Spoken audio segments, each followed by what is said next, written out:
ও সোনামণি, তুমি কি করছো? খেলা করছো? এদিকে শোনো, তোমার সাথে একটা কথা আছে আমার। বলছি, এটা কি তোমার আগের বছরের পুজোর জামা? তো তুমি তো ছেঁড়া জামা পরে আছো, তোমাকে তোমার বাবা কি ছেঁড়া জামা কিনে দিয়েছে?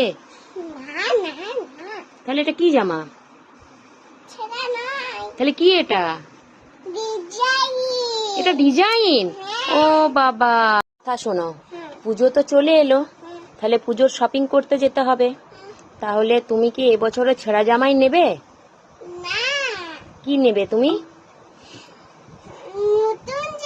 কি জামা নেবে? জামাগুলোর নামগুলো বলো। লেহেঙ্গা নেবে? আর কি নেবে? চুড়িদার? আর কি নেবে? অনেক জামা নেবে তুমি শুনছি।